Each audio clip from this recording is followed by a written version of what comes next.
Welcome to Listen to Me, a multi-voiced exploration of the city with 21 guests sharing their personal experiences of Milan's contemporary art, architecture, design, music, fashion, and literature. We explore each theme in 4 episodes. Let's delve into the first episode of this literary tour.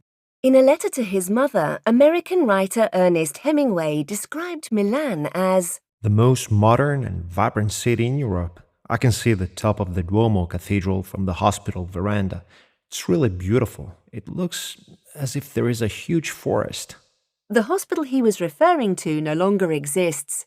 It was where he was sent to recover after an injury on the Italian front during the First World War.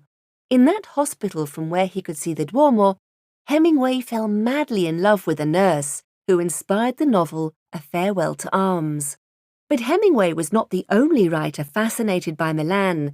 A century before him, the French writer Stendhal became so enraptured by the city that he had the word Milanese engraved on his tomb at the Montmartre cemetery. This fascination for Milan is not just because of its beauty. Among the host of writers who have lived here, many of them have also explored the contradictions and more disturbing facets of the city, the dark side of the metropolis. For example, the writer Giorgio Scerbanenko, a true master of Milanese crime fiction, takes us on a detailed journey through its neighborhoods, revealing all the cracks in the glittering Milan of the economic boom era. His novels have inspired many films set in Milan, including Fernando Di Leo's hard crime films, which Quentin Tarantino defined absolute masterpieces.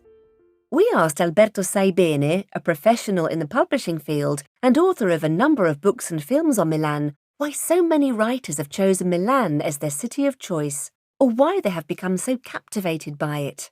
Verga said that Milan is the most city-like city in Italy. So, in a city where relationships are so immediate, intense, and easy, where there has never been a real court, where bookshops have existed since the Age of Enlightenment, a city where there was a strong and significant Enlightenment movement, the likes of the Very brothers, Beccaria, etc.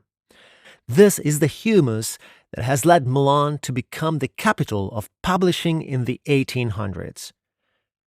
But publishing is still going strong in Milan. It's an ecosystem that works well. There is a popular event, which I would say in this case has become a part of the city life, Bookcity Festival. There are literary agents, publishing houses. A writer can write wherever they like, but the fact remains that there are writers aplenty in Milan. Also because, how can I say, in the past, a writer could not live by books alone, and pretty much not even now. And in Milan, there is an ecosystem built on editorial partnerships, but also publicity. But there is also a technical aspect. Books and broadcasts, etc., need to be produced. And ultimately, that's the level of technical skill of the schools, including the state schools, which are of a really good standard. And this is really important. When it comes to books, Milan also has many bookshops. There are 3 near Duomo that we'd like to suggest. The first is the Bocca bookshop, the oldest bookshop in Italy. Founded in 1775, the bookshop has survived Napoleon, the Restoration, the Italian War of Independence, and 2 world wars. It can be found in Galleria Vittorio Emanuele, Milan's glittering meeting place. Here you can find art books and rare ancient editions. The second is the Hoepli bookshop in Via Hoepli. Established in 1870 by the legendary bookseller and publisher Ulrico Hoepli, today Hoepli is one of the city's largest bookshops, particularly famous for its technical and scientific texts. Alberto Saibene explains why Hoepli is still so important more than a century later. I believe that the Hoepli of today, which has been owned by the same family for 5 generations, still has the original DNA of its founder. That is, he was a man who believed in progress and, consequently, technical and scientific progress. but he also was a proponent of humanistic culture. He was Dante and Manzoni's publisher, for example. I think even someone from overseas can perceive this, and the fact he believed culture should be for all. There are certainly many beautiful bookshops in Milan, but there's also that famous saying, if you can't find a book, go to Hoepli. Obviously, with the advent of Amazon, this doesn't hold so true. However, if you can't find a book or if you're looking for a certain genre of book and you're not sure where to start, you can go to the Hoepli and you will still find tables piled high with books and book clerks who can give you advice and help you find your way. This aside, you could say it's an integral part of the city's fabric. Diciamo che è un pezzo di città. Architect Alessia Garibaldi, who frequently used the bookshop when she was a university student, also agrees. Assolutamente sì. Absolutely. Especially the floor dedicated to architecture, obviously. They had all the international magazines, and at the time there was no internet. It didn't exist back then, so that's where you went. And I must say, the nicest thing was that they put up with you just being there. I wouldn't say let you study there, exactly, but because we were students, we were always looking at the price before buying a book. Shall I buy it? Shan't I buy it?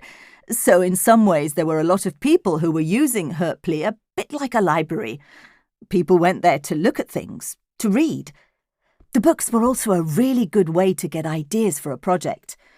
Now we have images, Instagram, things have changed. But bookshops are still really interesting places, for now at least. It's extremely well organised, divided into different floors, subjects, so it's still really easy and intuitive to use. Quindi molto fruibile da questo punto di vista. The final bookshop in the district we'd like to mention is the small Colibrì bookshop and coffee shop in Via Laghetto. It's a really popular meeting place for young people, especially for cocktail hour, in the atmospheric streets that surround the State University. And metropolitan myth dictates that its rooms lead to an apartment with the graffiti of the famous American street artist Keith Haring. The three bookshops, Bocca, Hoepli and Colibrì, are all just a few minutes' walk from the stop Duomo on the red metro line M1. Finally, every autumn, Milan holds Bookcity, a big book festival for people of all ages, where you can meet writers and discover and explore the city's libraries and numerous literary events. This is the end of the first episode, but don't take your headphones off just yet.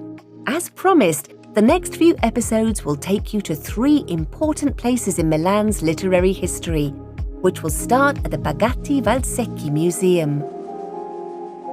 To listen to the next episodes, follow us on your favourite podcast platforms or visit www.casamuseo.it, where you can also buy the Casa Museo card to visit the Pol di Pezzoli Museum, the Bagatti Valsecchi Museum and Villa Necchi Campiglio at a discount price. The Boschi di Stefano House Museum is free to visit.